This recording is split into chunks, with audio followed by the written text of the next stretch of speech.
Please subscribe Tree Media.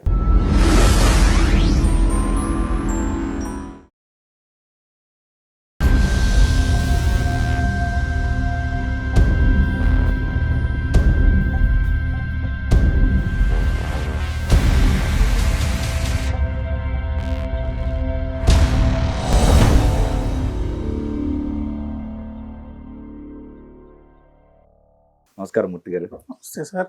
ఎలా ఉన్నారు? బాగున్నా. ఎలా ఉన్నారు? చాలా బాగున్నామండి. ముందుగా ప్రతినిధి 2తో వస్తున్నారు. ముందుగా కంగ్రాచులేషన్స్ అండి. థ్యాంక్ మీకు యూ. ఏదో ఒక మంచి ఎక్స్పీరియన్స్డ్ డైరెక్టర్ లాగా అనిపిస్తుందండి ఆ ట్రైలర్ చూసినప్పుడు. Thank you. Thank you.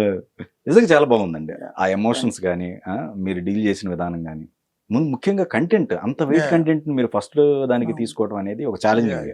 True.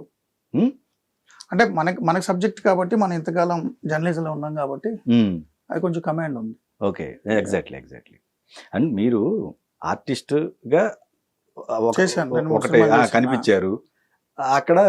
Okay, ఇటు టర్న్ అయ్యారు అనుకున్నాం. మళ్ళీ ఈ కొత్తది ఏంటి అసలు ఈ ప్రయాణం? ఇది ఎప్పటి నుంచి ఉంది? నాకు సినిమా డైరెక్ట్ చేయాలని ఎప్పుడు లేదు, బట్ సినిమా అంటే ప్యాషన్. సినిమా అంటే చాలా ప్యాషన్. బాగా చూస్తా సినిమాలు. ఓకే, బాగా చూస్తా.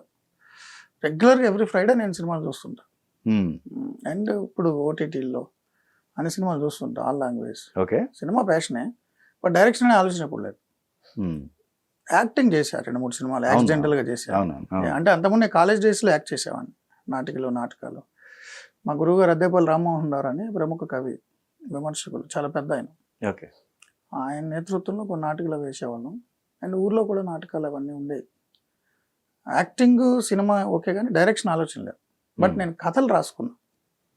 అంటే 2-3 సినిమాలు నేను పాటలు కూడా రాశాను. ఓకే. సో సినిమా మీద ప్యాషన్ ఉంది. కథ రాస్తే కథ బాగుందని నా ఫ్రెండ్స్ కుమార్ రాజా, ఆంజనేయులు గారు, సురేంద్రనాథ్, వీళ్ళు ప్రొడ్యూసర్లు వాళ్ళు, సురేంద్రనాథ్ గారు వాళ్ళు. సో కథ చెప్పిన విధానం చూసి డైరెక్ట్ చేయమన్నారు. హీరో గారికి కథ చెప్తే నువ్వే చేసి అన్నారు, చెప్పిన విధానం బాగుందని. అందుకని నేను వాళ్ళకి వెంటనే ఓకే చెప్పకుండా ఒక 3-4 మంత్స్ ప్రిపేర్ అయ్యాను బాగా. అన్నీ రీసెర్చ్ చేసి హాలీవుడ్, బాలీవుడ్, టాలీవుడ్ అన్ని డైరెక్టర్లు ఇంటర్వ్యూలు చూసి వాళ్ళ క్లాసెస్ విని, వీడియో క్లాసెస్. అసలు ఫస్ట్ కెమెరా ఏంటి, లైటింగ్ ఏంటి, మనం అనుకున్న స్టోరీని ఎలా స్టేజ్ చేయాలి, 1 లైన్ ఆర్డర్ నుంచి స్క్రిప్టింగ్ ఎలాగా, ఆ తర్వాత మూవీ డైరెక్షన్ ఏంటి, రీసెర్చ్ చేసి కాన్ఫిడెన్స్ వచ్చాక ఓకే. ఎంత టైం పట్టిందండి మీరు సెట్ వాతావరణం? ఎందుకంటే క్వైట్ ఆపోజిట్ దీనికి దానికి. అంటే నేను 3 సినిమాలు యాక్ట్ చేసే కదా, నాకు ఏదైనా కొంచెం పరిశీలన ఎక్కువ. ఓకే, ఏదైనా బాగా పరిశీలిస్తా. నేను యాక్ట్ చేసిన 3 సినిమాల్లో కూడా నేను అన్ని క్రాఫ్ట్స్ పరిశీలించాను. డైరెక్టర్ రోల్ ఏంటి, మానిటర్ దగ్గర కూర్చుని ఆయన షార్ట్ చెప్పడము, కట్ చెప్పడం, యాక్షన్ చెప్పడము, ఆ పక్కన ఉన్న ఏడీలు ఏం చేస్తున్నారు, కెమెరా డిఓపి ఏం చేస్తున్నాడు, ఫోకస్ పుల్లర్ ఏం చేస్తున్నాడు, ఇవన్నీ నేను పరిశీలించాను. ఓకే, అందుకని నాకు ఈజీ అనిపించింది. మాటలు కూడా రాయడానికి రీజన్ ఏమైనా ఉందండి? కొంత మేజర్ పార్ట్ ఉన్నట్టున్నారు మీరు. అంటే సినిమా బేసిక్ స్క్రిప్ట్ రాసుకున్నప్పుడు మాటలతోటే రాసుకుంటాం. ఓకే, కీవర్డ్స్ ఉంటాయి కదా. కీవర్డ్స్. బేసిక్ స్క్రిప్ట్ రాసినప్పుడు ఏదైనా ఒక విలన్ ఏదైనా మాట్లాడినప్పుడు సర్లే నీ సంగతి చూసుకుంటా, ఇవన్నీ ఉంటాయి కదా. రైట్. బేసిక్ మాటలతోటి స్క్రిప్ట్ రాసుకున్నాను నేను. నేను స్క్రిప్ట్ అంటే నా సొంత మేనలు, నా అక్క కొడుకులు, నా చెల్లి కొడుకులు, వీళ్ళతో రాయించేవాడిని. నేను చెప్పి ఫోన్లో ఆడియో నోట్ పంపి నేను షో చేసి వచ్చేసరికి టైప్ చేసి నాకు ఇవ్వాలి. So basic script. తర్వాత నా ఫ్రెండ్ ప్రణవ్ అని ఒక అతను, తర్వాత వినయ్ అని టీమ్ తెచ్చుకున్నా. రైటర్స్ టీమ్, రైటర్స్ రూమ్ ఉంటుంది. ఓకే. సో రైటర్స్ రూమ్లో డిస్కషన్స్ జరిగాయి. సో అలా పరిణామంలో పెరుగుతూ వస్తుంది స్క్రిప్ట్. సో బేసిక్గా నేను పాటలు కూడా రాశాను సినిమాలకి. ఒక 3 సినిమాలు పాటలు రాశాను. సో ఆ పెన్ అలవాటు ఉంది. కొన్ని పుస్తకాలకి కథలు రాశా, దానివల్ల రాశా. రోహిత్ గారిని అప్రోచ్ అయ్యారా లేకపోతే వేరే హీరోకి అన్నా వెళ్ళరా? లేదు, అసలు నేను ఫస్ట్ కథలు 4-5 రాసుకున్నా. అండ్ ప్లేబ్యాక్ డైరెక్టర్ జక్కార్ ప్రసాద్ గారిని ఉన్నారు. నేను యాక్ట్ చేసిన మొదటి సినిమా సైఫై మూవీ. ఓకే, అది ఆహా ఓటీటీలో ఉంది ఇప్పుడు కూడా. సో ఆయన సుకుమార్ గారు క్లోజ్ ఫ్రెండ్. ఆయన నన్ను యాక్ట్ చేయమన్నప్పుడు నా క్యారెక్టర్ చెప్పి కథ కూడా చెప్పారు. మొత్తం కథ, నా క్యారెక్టర్ ఒకటే కాదు. ఆ తర్వాత ఆయనకి నాకు బాగా ఇదైంది, ఒక మెంటర్లా తయారయ్యాను. సో ఆయన ఇతర సినిమాల కథలు కూడా నాకు చెప్పేవారు. వేరే సినిమా స్క్రిప్ట్లు రాసుకున్నారు కదా, అవి కూడా నాతో డిస్కస్ చేసేవారు. నేను కూడా కొన్ని ఐడియాలు డిస్కస్ చేసేవాడిని. సో అప్పటి నుంచి అలవాటు. 4-5 స్క్రిప్ట్లు అనుకున్నాను, నేను రాసుకున్నా. హీరో గారిని కామన్ ఫ్రెండ్ ద్వారా కలిసినప్పుడు నాకెందుకు ఆయన వాయిస్ బేస్ నచ్చింది. నేను అనుకున్న కథ జర్నలిస్ట్ హీరో, అంతకుముందు ఆయన ప్రతినిధి యాక్ట్ చేశారు, చూశాను. అవును. ఆ ప్రతినిధి యాక్ట్ చేసిన ఆ సినిమా అంతా అయిపోయిన తర్వాత నీలాంటి జర్నలిస్ట్ నా స్టేట్లో ఉండడం నాకు గర్వకారణమయ్యా అని కోట శ్రీనివాసరావు ముఖ్యమంత్రి అంటారు. అది ఎండ్ సీన్ ఆ సినిమాకి. సో నేను రాసుకున్న కథ జర్నలిస్ట్ ప్రతినిధి అనేది ఉంది, జర్నలిస్ట్కి చేశారు. ఆ సినిమా నేను చూసా. ఆయన వాయిస్ బేస్ చాలా బాగుంటుంది. ప్రతి జర్నలిస్ట్కి వాయిస్ కమాండ్ ఉండాలి. ఈయన షూట్ అవుతారని ఆయనకి చెప్పాను అంతే. ఇంకే హీరోని అప్రోచ్ అవ్వాలి. అసలు ఇప్పటివరకు నేను ఏ హీరోని అప్రోచ్ అవ్వాలి, అస్సలు ఏ హీరో దగ్గరికి వెళ్ళి కథ చెప్పాలి. కామన్ ఫ్రెండ్స్ ద్వారా, కామన్ సర్కిల్ కాబట్టి ఆయనతో డిస్కస్ చేసినప్పుడు మీతో చేద్దాం అనుకున్నా అంటే సరే అన్నారు. కథే అనుకున్నాను నేను కూడా. చెప్పిందా నువ్వే చేసే అనేసరికి ఇంకా యాక్సిడెంటల్గా డైరెక్టర్ అయ్యా. సో ఈ స్క్రీన్ ప్లేలో అండి ఆ ట్రైలర్ చూసినప్పుడు అదే దాంట్లో ముందు జరగబోయేది ఏదైతే ఉందో అది ప్రీవియస్ మనకి కొన్ని సినిమాలు కృష్ణరాజు ఇట్లా కొన్ని సో అది కూడా మేజర్ పార్ట్ ఒక రకంగా దీనికి ఈ సినిమాకి అంటే కీ పాయింట్ అదే. అసలు హీరో యాంటగానిస్టా ప్రొటగానిస్టా అనేది కన్ఫ్యూజన్. ఓకే. సో ఒక పోలీస్ ఆఫీసర్, ఇన్వెస్టిగేటివ్ ఆఫీసర్ ఆయన్ని పట్టుకొని క్వశ్చన్ చేసేటప్పుడు ఉండే కీ పాయింట్ అదే. ఓకే. నా రీసెర్చ్లో తేలింది నీకే అన్ని ఎలా తెలుస్తాయి. అంతిమ తీర్పు అలాంటిదే. అవును. బట్ ఈ స్టోరీ ఆ స్టోరీ సంబంధం లేదు, ఈ పాయింట్ ఆ పాయింట్ కూడా సంబంధం ఉండదు. సో మధ్యలో బ్రేక్ ఎందుకు వచ్చిందండి? అంటే సినిమా షూటింగ్ బ్రేక్ అంటే 2-3 సార్లు బ్రేక్ వచ్చింది. ఆర్టిస్టులతో నాకు ఇష్యూ అయింది. కాంబినేషన్ ఆర్టిస్టులు లేరు. ఓకే. సచిన్ కేడేకర్ గారు, జిషు సేన్ గుప్తా వాళ్ళిద్దరు ఫుల్ బిజీ. వాళ్ళిద్దరు ఇంపార్టెంట్ కాంబినేషన్ సీన్స్ ఉన్నాయి.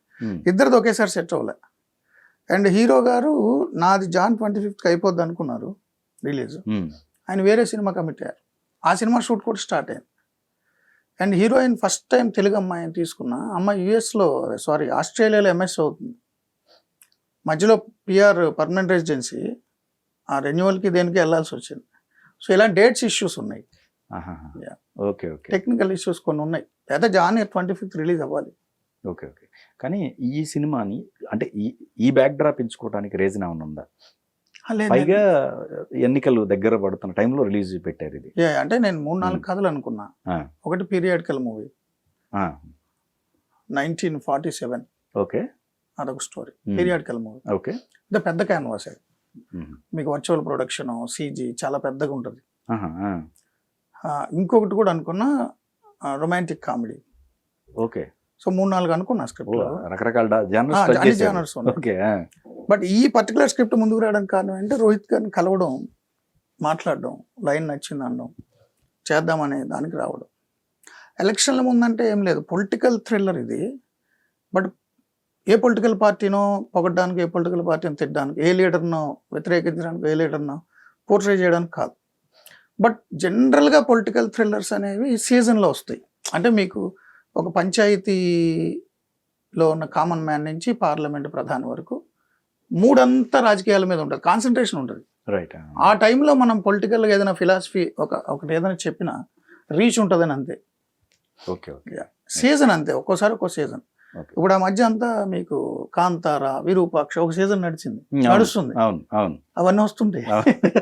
ఒక్కో సీజన్. లవ్ సినిమాలు అన్ని ఒక సీజన్ లో నడుస్తాయి, కామెడీ సినిమాలు నడుస్తాయి. ఇప్పుడు సిద్ధు జొన్నలగడ్డ, డీజేటీ, మ్యాడ్ ఓ సీజన్ నడుస్తుంది. అట్లా సీజన్ అంతే. సో అసలు ఫస్ట్ మీ నేపథ్యం మూర్తి గారు? నాకు చాలా దిగువ మధ్య తరగతి కుటుంబం అండి. గవర్నమెంట్ స్కూల్స్లో చదువుకున్నా, గవర్నమెంట్ కాలేజీలో చదువుకున్నా, జర్నలిజం ఇంట్రెస్ట్.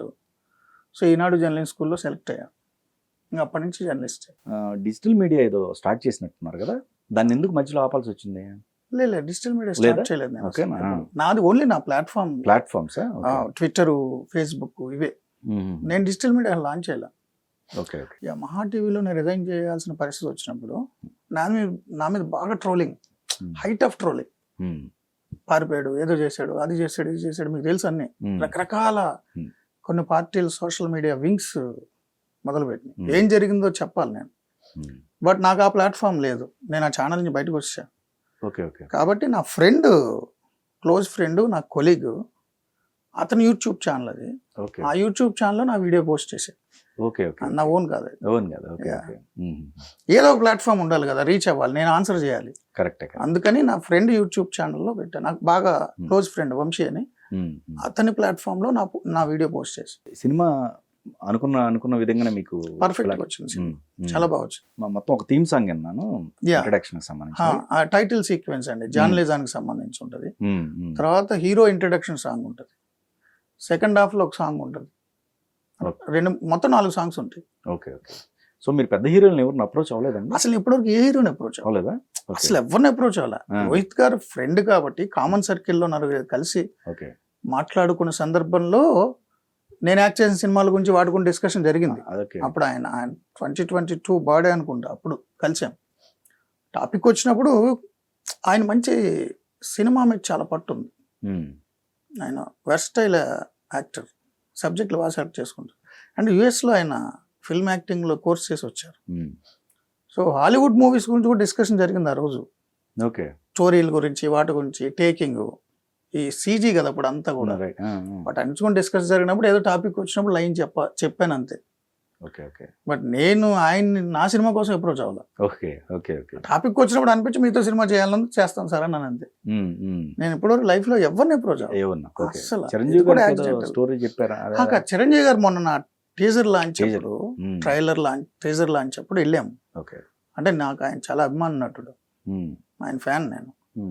ఆ సందర్భంలో వెళ్ళినప్పుడు మాట్లాడుతూ అసలు ఇదేం కొత్త కోణం చూపిస్తున్నాను మీలాగే, ఇదేందా నువ్వు ఇలాంటి కొత్త కోణాలు చూపిస్తున్నావు, నువ్వు డైరెక్టర్ అంటే నీకెప్పుడు ఉంది ఇది అసలు ఈ ఆలోచన. ఆయనతో చాలా క్లోజ్ గా నేను ట్రావెల్ అయ్యా కొంతకాలం. Okay okay. ఫ్యాన్ గా. ఏంటి కొత్త కోణం ఏంటి అంటే, సో ఏమున్నాయి కథలు ఏమైనా ఉన్నాయంటే ఒక లైన్ చెప్పారు, బాగుందన్నారు. 3 స్క్రిప్ట్లు చెప్పారు చూసారా? అంటే చిన్న లైన్ ఒకటి చెప్పా. అక్కడ అంతమంది ఉన్నప్పుడు మన స్టోరీలు అయ్యి చెప్పలేం కదా. ఆయన లైన్ అడగటం ఇంకా గ్రేట్. ఏంటి అసలు ఇదేంటంటే ఒక పాయింట్ చెప్పా. Point okay. అంటే సీరియస్ గా పర్సూ చేస్తాను లేదా అనే ఉద్దేశంతో ఆయన అడిగారు. ఏదో యాక్సిడెంట్ గా ఏదో ఒకటి చేసాడు అంతేనా అన్నట్టు. Okay okay. అంటే ఒక వాత్సల్యం ఉంది నా మీద ఆయనకి, అందుకని కన్సర్న్ తో అడిగారు. సో ఏపీ పాలిటిక్స్ దగ్గరికి వద్దామండి. సో ఇప్పుడు కూటమి ఏదైతే ఉందో ఒకరిని ఓడించడం కోసం ఇంతమంది కలవాలా? సంకీర్ణ యుగం ఇది, సంకీర్ణ ప్రభుత్వాల యుగం. ఓకే. మీకు ఎప్పుడో NDA 1, NDA 2 వాజ్పేయి గారి టైంలో, UPA 1, UPA 2, ఇప్పుడు కూడా 2 సార్లు NDA, ఇప్పుడు మళ్ళీ దానికి అపోజిషన్ గా ఉన్నది UPA, కాంగ్రెస్ నేతృత్వం. సో ఈ సంకీర్ణ ప్రభుత్వాల యుగం వచ్చేసింది.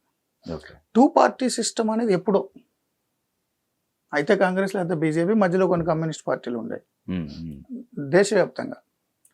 రాష్ట్రాల్లో కూడా 2 పార్టీ సిస్టమ్ ఉండేది. కానీ చాలా కాలం క్రితమే, ఆల్మోస్ట్ 2-3 దశాబ్దాలుగా భారతదేశంలో సంకీర్ణ యుగమే నడుస్తుంది. సంకీర్ణ ప్రభుత్వాలు, కూటమి పార్టీలు, కూటమి ప్రభుత్వాలు బలంగా ఉన్నప్పుడు ఒకళ్ళు సంకీర్ణం అనరు, లేదు ప్రత్యర్థి గట్టుకున్నప్పుడు అందరూ కలుస్తారు. మీకు కేరళలో కాంగ్రెస్ కమ్యూనిస్ట్ ప్రధాన ప్రత్యర్థులు అంతే కదా. UDF, LDF, కాంగ్రెస్ కమ్యూనిస్టులు ప్రధాన ప్రత్యర్థులుగా ఉన్న కేరళలో ఉన్నవాళ్ళు దేశవ్యాప్తంగా కలిసి చేస్తున్నారు. ఎందుకు? బీజేపీని ఎదుర్కోవడానికి. యా, అట్లాగే అన్ని రాష్ట్రాల్లో, ఈవెన్ బెంగాల్లో కూడా కాంగ్రెస్కి మమతకి పడదు, బట్ దేశవ్యాప్తంగా కొంతకాలం కలిసి పనిచేశారు, మళ్ళీ ఇప్పుడు కలుస్తున్నారు. సో సంకీర్ణాలు అనేది ఎప్పుడూ ఉందండి. మీకు ఫస్ట్ ఎన్టీ రామారావు గారు పార్టీ పెట్టినప్పుడే, ఫస్ట్ టైం ఆయన 83 ఎలక్షన్లోనే సంజయ్ విచార్ మంచి అందులో ఉండేది, మేనకా గాంధీ గారి పార్టీ. మన గోని ప్రకాష్ రావు ఫస్ట్ టైం ఎమ్మెల్యే అయింది అప్పుడే, ఆ పార్టీ నుంచే. ఎన్టీఆర్ ఒంటి చేత్తో ప్రభుత్వాన్ని ఏర్పాటు చేశారు 9 నెలల్లో. బట్ ఆయన దగ్గర కూడా కూటమి ఉంది. చిన్న పార్టీ పెద్ద పార్టీ పక్కన పెట్టండి, కలిసి పనిచేశారు. సంజయ్ విచార్ మంచి అందులో భాగస్వామి. అప్పటి నుంచే కూటమిలో ఉన్నాయి. కమ్యూనిస్టులు టీడీపీ కలిసి అనేక సార్లు పనిచేశారు, కమ్యూనిస్టులు కాంగ్రెస్ కలిసి అనేక సార్లు పనిచేశారు.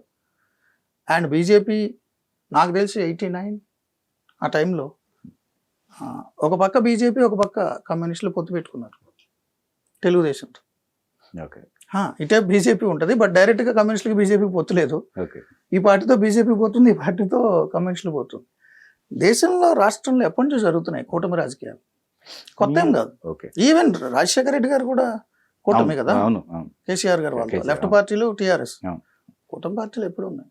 జర్నలిజం అనేది ఆల్మోస్ట్ అన్ని రాజకీయ పార్టీల కనుసన్నల్లోనే కొనసాగుతున్నాయి. దేశవ్యాప్తంగా అన్ని రంగాలు, ఇప్పుడు ముఖ్య- న్యాయ వ్యవస్థ అనేది అన్నిటికీ అతీతం. ఉమ్, న్యాయం చూడాలి. ఉమ్, కొన్ని కొన్ని చోట్ల న్యాయమూర్తులు కూడా రెడ్ హ్యాండ్గా దూరం సస్పెండ్ అయినా ఉన్నాయి. చెడు మంచి అన్ని చోట్ల ఉంటాయి, ఓకే. ఏది అతీతంగా. ఉమ్, ఉమ్, అండ్ పొలిటికల్ ఎంతమంది స్కాములు మనం చూడట్లే. ఉమ్, పోలీస్ అధికార పార్టీకి ఎలా అడుగులు మడుగులు వస్తున్నారో ఎంతమందిని చూడట్లే. కానీ ఇక్కడ మూర్తి అన్ని గారు చోట్ల ఉంది, full జర్నలిజం fledged కూడా గా- ఉంది.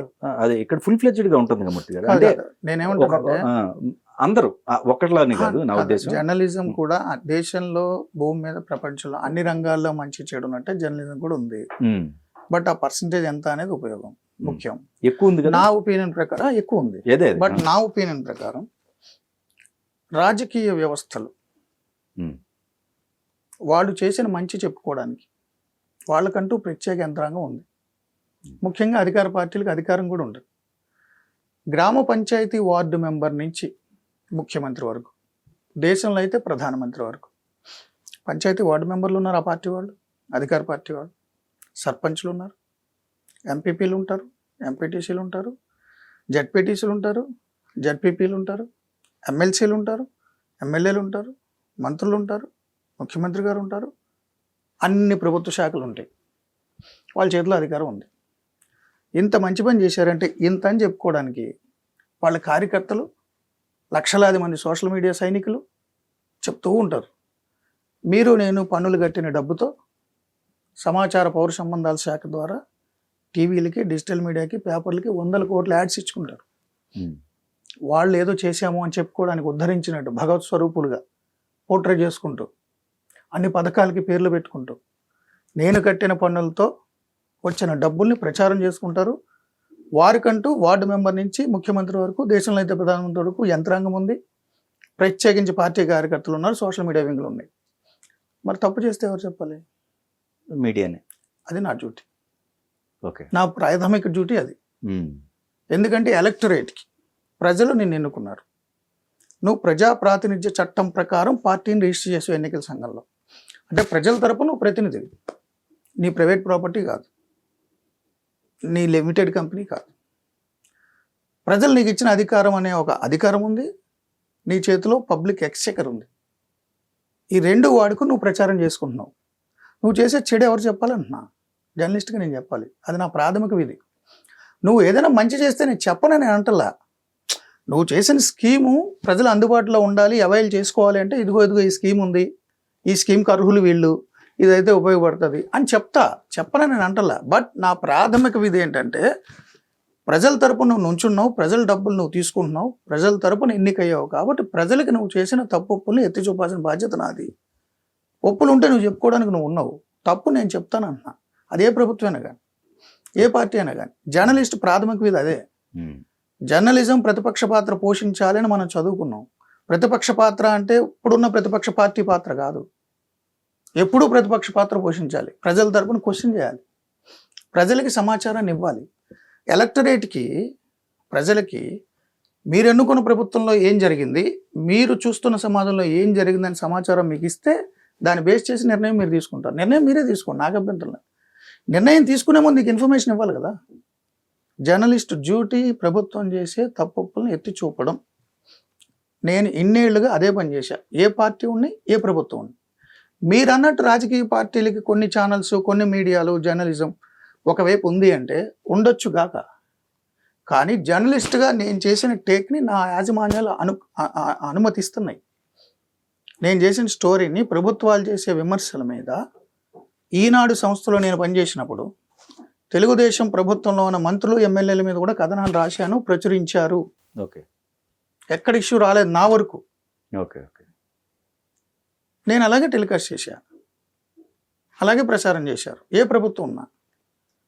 నేను ఎన్టీవీలో కూడా పనిచేశా, నేను ఎన్టీవీలో పనిచేశాను. ఎన్టీవీలో ఉన్నప్పుడు షబ్బీర్ అలీ గారికి సంబంధాలు ఉన్నాయని అనేవారు, కాంగ్రెస్ పార్టీ యాజమాన్యం క్లోజ్ అని అనేవారు. నాకు సంబంధం లేదు, నాకు తెలియదు, నేను పట్టించుకోను. బట్ సమాల్ రిపోర్ట్ అని అప్పుడు నేనే బయట పెట్టా.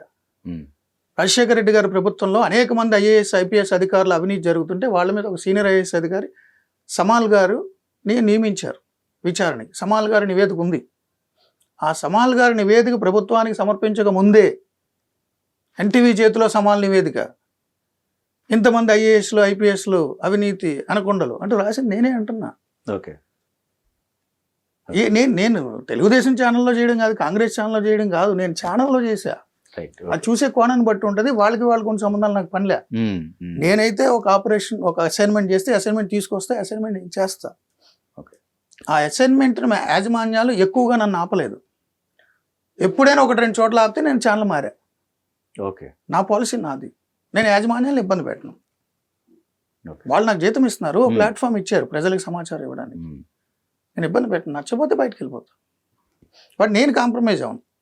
మేజర్గా ప్రభుత్వం ఈ తప్పు చేస్తుంది, ప్రభుత్వంలో ఈ అవినీతి ఉంది, అక్రమం ఉంది, ఇది ప్రజలకు తెలియజేయాలి అన్నప్పుడు నేను టెలికాస్ట్ చేస్తా. నన్ను ఆపలేదు. ఓకే. వాళ్ళ పాలసీస్తో నాకు పని లేదు. మూర్తి గారు, మీ పైన సిఐడి కేసు పడింది. సో ఆ టైంలో కొంచెం సఫర్ అయ్యారు మీరు. చాలా చాలా చాలా ఇబ్బందులకు గురయ్యారు. సో ఎన్ని పడ్డాయండి? చాలా పెద్ద కేసు, దేశద్రోహం కేసు. ఓకే. దేశద్రోహం కేసు చాలా పెద్ద కేసు. తర్వాత అంత చేశారా? దేశద్రోహం చేశారా? ఏం లేదు, నేను రఘురామకృష్ణరాజుని కూర్చోబెట్టి ఇంటర్వ్యూ చేయడమే వాళ్ళ దేశద్రోహం. ఆ కేసు బేస్ అదే. ఓకే. దేశద్రోహం అవుతుంది, అది అయింది వాళ్ళ దృష్టిలో. ఇంకో 2-3 ఉన్నాయి. పెద్ద కేసు ఇది. ఓకే. చేయడం వల్ల 2 కేసుల్లో ఫార్వర్డ్ ఎలా వెళ్తాయండి అసలు? ఎట్లా పెడితే అట్లా మన ఇష్టం వచ్చినట్టు రాసేసుకోవచ్చా? మన ఇష్టం వచ్చినట్టు అధికారం, అంటే అధికారం ఎవరి చేతిలో ఉంటే వాళ్ళకి నడుస్తుంది కదా. నడవచ్చా? అది కూడా నడవకూడదు. అదే ఒకటి సిస్టమ్ ప్రకారం దేశద్రోహం అన్నారండి. అది చాలా మామూలు ఆరోపణ కాదు. జర్నలిస్ట్ మీద దేశద్రోహం అంటే ఎంత దుర్మార్గం. అంతే కదా, అంతే కదా. దేశద్రోహం అంటే ఏదైనా ఉగ్రవాదుల్లో, తీవ్రవాదుల్లో ఇచ్చేసి దేశాన్ని అస్థిరపరిచే కుట్ర పన్నేవాడు. జర్నలిస్ట్ దేశాన్ని అస్థిరపరుస్తాడా, కుట్ర పన్నుతాడా? ఉన్నాయి, చాలా మంది మీరు పెడతారండి.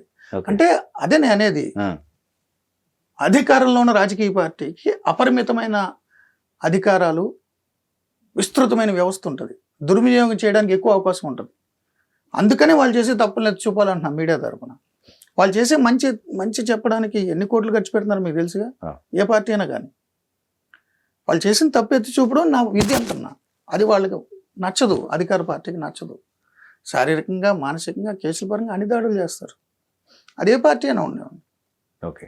అపరిమితమైన అధికారాలు ఉన్నవాడికి అహంకారం ఉంటుంది, అధికారాలు దుర్వినియోగం చేస్తారు. దేశంలో, రాష్ట్రాల్లో జరిగేది అదే. ఎన్ని రాష్ట్రాల్లో జర్నలిస్టుల మీద ఎన్ని కేసులు లేవు? ఎంతమంది జర్నలిస్టులు ఇబ్బంది పడుతున్నారు? అండ్ మీరు ఇందాక ఒక మాట అన్నారండి, నాకు నచ్చినప్పుడు నేను బయటకు వచ్చేస్తాను. సో పవన్ కళ్యాణ్ గారి ఇష్యూ అంతే జరిగిందా ఆ రోజు అనుకోవచ్చా? ఎట్లా వితౌట్ మీ పర్మిషన్ లేకుండా జరిగిందంటారు? కాదు. పవన్ కళ్యాణ్ గారికి సంబంధించి అదో పెద్ద ఇన్వెస్టిగేషన్, స్టింగ్ ఆపరేషన్, కుట్రేం కాదు. దాన్ని అలానే భావించారు. కాదు, సజెస్టివ్ స్టోరీ అది ఇంటర్నల్ కదా, internal suggestive story. Pawan Kalyan గారికి సంబంధించి జనసేన పార్టీలో కులాలని కలిపే పార్టీ అది. కులాలకు సంబంధించిన పార్టీ కాదని పవన్ కళ్యాణ్ గారు పదే చెప్తున్నారు. ఆయన వ్యక్తిత్వం కూడా అది. బట్ పర్టికులర్గా కులానికి సంబంధించిన సమావేశం జరుగుతుంది, ఫండ్ రైజింగ్ అనే ఒక సమాచారం వచ్చినప్పుడు రూఢి చేసుకోవడానికి వెళ్ళి స్టోరీ చేసాం. Okay, right. అది కూడా పవన్ కళ్యాణ్ గారి ప్రమేయం ఉందా, పవన్ కళ్యాణ్ గారికి తెలుసా, తెలీదా? సో ఇప్పుడు సమాజంలో ఆల్టర్నేటివ్ వస్తుంది అన్నప్పుడు 2 పార్టీలకో 3 పార్టీలకో, 2 వర్గాలకో 3 వర్గాలకో అధికారం, రాజకీయం పరిమితం అయిపోయినప్పుడు కొత్త ఆల్టర్నేటివ్ వచ్చినప్పుడు దాని మీద ఎక్కువ హోప్స్ ఉంటాయి. దాని మీద సమాజం చర్చించుకుంటుంది. అది అవసరం కూడా. ఆ కొత్త ఆల్టర్నేటివ్ రావడం. వస్తున్న మొదట్లోనే అందులో తప్పులు జరిగితే దాన్ని సరి చేసుకోవాలి. దానికంటే ముందు పవన్ కళ్యాణ్ గారి ఇష్యూలోనే కత్తి మహేష్కి జనసేన నాయకులకి ఇష్యూ అయింది. కత్తి మహేష్ గారు ఏదో కామెంట్ చేశారని పవన్ కళ్యాణ్ గారిని, పవన్ కళ్యాణ్ గారు మనుషులు కత్తి మహేష్ గారిని తిట్టి ఆయన ఫోన్ కూడా ఎత్తలేని పరిస్థితి తెచ్చి విపరీతమైన ఇష్యూ చేశారు. టీవీలో కూర్చుని రోజు గొడవే కత్తి మహేష్ గారికి, పవన్ కళ్యాణ్ గారికి సంబంధించిన నాయకులకి. అది ఏ స్థాయికి వెళ్ళిందంటే 2 వర్గాలు 2 కులాల మధ్య ఇష్యూగా మారిపోయింది. కత్తి మహేష్ని ఒక దళిత రిప్రజెంటేటివ్గా అందరూ అనేసుకోవడం. ఆయన మేధావి, ఒక కులానికి ఎందుకు పరిమితం? పవన్ కళ్యాణ్ గారిని ఒక కులానికి సంబంధించిన నాయకుడిగా, అన్యాయం కదా, అది కాదు కదా. సో వాళ్ళిద్దరూ మాట్లాడుకుంటే పవన్ కళ్యాణ్ గారు ఫ్యాన్స్ కత్తి మహేష్ని తిడితే పవన్ కళ్యాణ్ తిట్టించినట్టు కాదు కదా. ఆయన అలా అనుకున్నారు. ఇప్పుడు ఆర్గనైజర్గా ఉండవు ఫ్యాన్స్ అన్నీ, ఏదో ఒక సమాచారం ఇప్పుడున్న పార్టీ సోషల్ మీడియా వింగ్స్ లాగా పైనుంచి ఒక ఇన్ఫర్మేషన్ పంపితే అన్నీ అవి చేసేయడం కాదు కదా. ఎమోషన్స్తో ఎవరో కార్యకర్తలు ఏదో చేస్తుంటారు అభిమానులు. సో వాళ్ళిద్దరి మధ్య చాలా ఇష్యూ అయిపోయింది. అన్ని మెయిన్ స్ట్రీమ్ ఛానల్స్లో ఇదే. గోదావరి జిల్లాలో అయితే 2 వర్గాలు కులాల మధ్య రేజ్ అయిపోతే ఏ విధంగా ఉంటుంది మీరు ఆ మధ్య చూశారు. అంబేద్కర్ జిల్లా పెట్టినప్పుడు అంటుకుపోయింది అమలాపురం. సో ఆ స్థాయిలో వెళ్ళిపోతే పవన్ కళ్యాణ్ గారిని ఒక కులం పరిమితం చేయడం ఏంటి, కత్తి మహేష్ ఒక ఇంటలెక్చువల్ ఆయన ఇలా చేయడం ఏంటని నేను నా ఛానల్లో కూర్చోబెట్టి వాళ్ళిద్దరి మధ్య కాంప్రమైజ్ చేశాను. కాంప్రమైజ్ చేయడం అంటే ప్రైవేట్ సెటిల్మెంట్ కాదు, లైవ్లో. మీరేమనుకుంటున్నారు, మీ ఉద్దేశం ఏంటి, మీ ఉద్దేశం ఏంటి. కళ్యాణ్ దిలీప్ శంకర్ గారు, కత్తి మహేష్ కూర్చున్నారు ఇద్దరు. అవగాహన వచ్చింది, ఇష్యూ సాల్వ్ అయింది.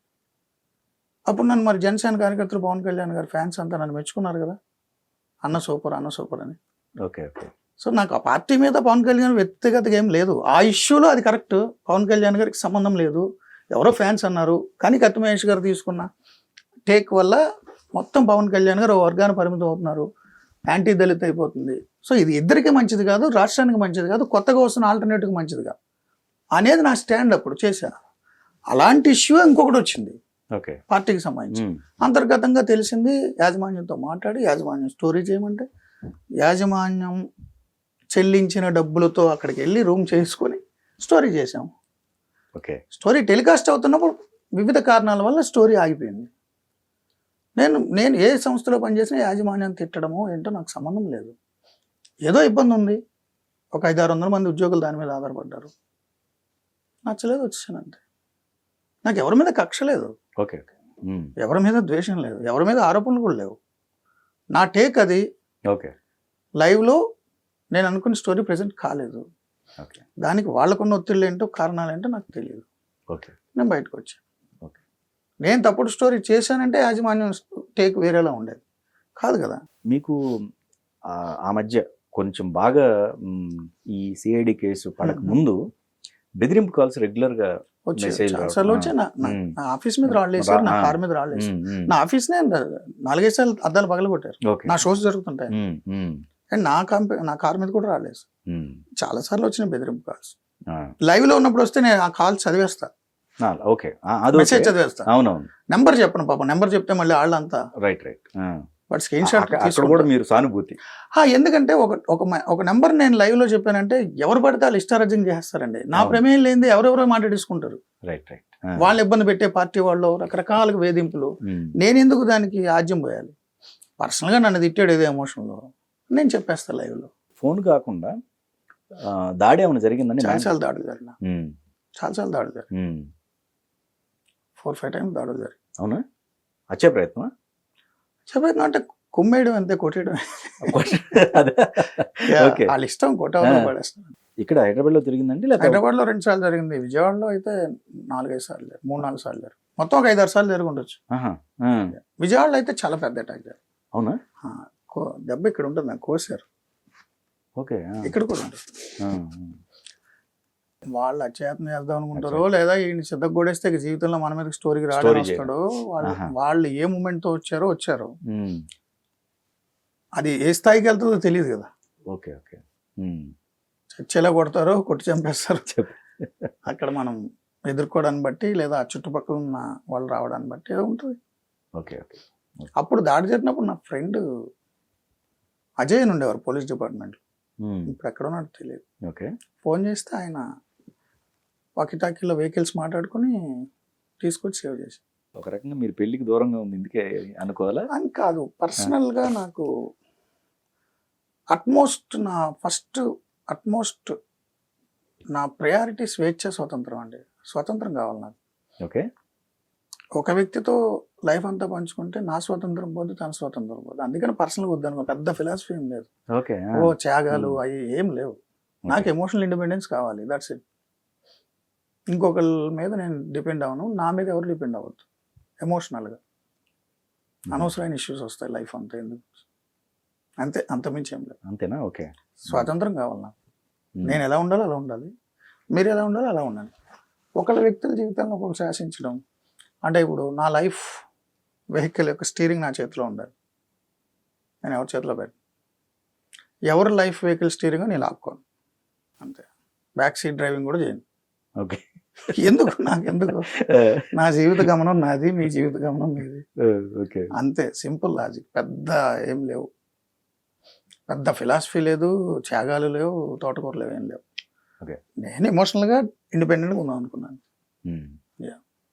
ఇప్పుడు నాన్నగారి ఆస్తులు ఏమన్నా ఉన్నాయనుకోండి, మీకు ఇయటంలో తప్పులేదు, కానీ అవి కూడా తీసుకోలేదు. మీరు వద్దు అనుకున్నా.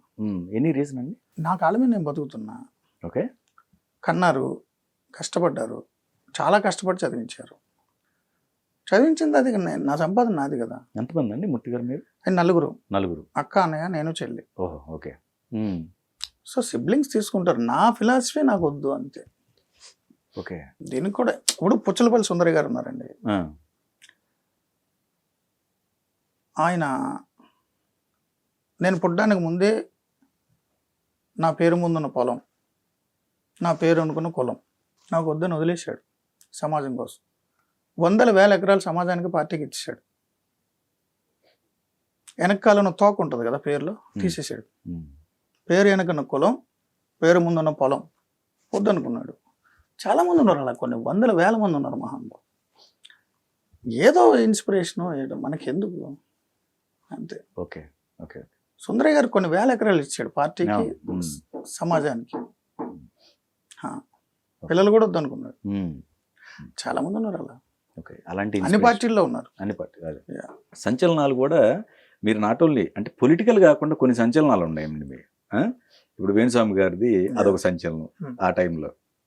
సో ఇట్లా ఒక ఛాలెంజింగ్ ఎపిసోడ్ అంటే ఖచ్చితంగా మూర్తి గారు అంటే ఒక కాంట్రవర్షియల్కి కేర్ ఆఫ్ అడ్రస్. అంటే మనం సమాజంలో ఆ రోజు జరుగుతున్న ఇష్యూస్ టేకప్ చేస్తామండి జర్నలిస్ట్గా. ఓకే. వేణుస్వామి గారి మీద నాకు వ్యతిరేకత ఏం లేదు. అయితే వేణుస్వామి గారు ఆ రోజు క్లెయిమ్ చేసుకున్నది ఏంటంటే, ప్రధానమంత్రిని కలిశాను, ప్రధానమంత్రితో ఆయన దిగిన ఫోటో, సో ప్రధానమంత్రిని కలిశాను, ఆయన కూడా మాట్లాడారని క్లెయిమ్ చేసుకున్నారు. మేము కొంతమంది స్నేహితులు రైట్ టు ఇన్ఫర్మేషన్ ప్రకారం సమాచారం తీసుకున్నారు. ప్రధానమంత్రి కార్యాలయంలో సో అండ్ సో ఆస్ట్రాలజర్ కలిసారా, వాళ్ళు సమాచారం ఇచ్చారు, అసలు కలవలేదు. సో ఈ ఫోటో పబ్లిష్ చేసుకున్నారు కదా వేణుస్వామి గారు, ఈ ఫోటో ఎవరిది? అది మనకున్న టూల్స్ ద్వారా, గూగుల్ ద్వారా ఆ ఫోటోలు వెనక్కి వెళ్తే అది అస్సాం ముఖ్యమంత్రిది. ఓకే. సేమ్ ఫోటో, ఫేస్ మాత్రం మార్ఫింగ్. Okay okay. అందుకని అది ఆ రోజు ఛానల్లో కూర్చొని ఎవరైతే యాక్టివిస్టులు ఉన్నారో వారి ద్వారా వేణుస్వామి గారు లైవ్లో కూర్చొని అడిగాను, ఇది మీదా, మీరు చేశారు. బాబు గోవింద్ గారు కూడా లైవ్లోకి వచ్చారు. కాదు అన్నారు ఆయన, ఏదో ఊరికే మేము పెట్టుకున్నాం అన్నారు. తప్పుడు క్లెయిమ్ కదా పిఎంతో. ఇప్పుడు ఎలా ఉంటుందంటే సమాజంలో సెలబ్రిటీలు ఏదైనా యాడ్ ఇచ్చినా ఏమి ఇచ్చినా మిగిలిన వాళ్ళు ఇన్ఫ్లుయెన్స్ గురవుతారు. రైట్. సో అసలు సెలబ్రిటీలతో మీరు యాడ్ ఇప్పించేది అందుకు కదా ప్రచారం, మిగిలిన వాళ్ళంతా కూడా ఫాలో అవుతారు. ప్రధానమంత్రి కలిశారు వేణుస్వామి గారిని అంటే దేశంలో ఉన్న అందరూ ఆయన నమ్మకం పెట్టుకుంటారు. సో ప్రధానమంత్రిని ప్రచారానికి వాడడం కరెక్ట్ కాదనేది నా కన్సర్న్. నాకు వేణుస్వామి గారి వ్యతిరేకత ఏం లేదు, వారేమో నా శత్రువా.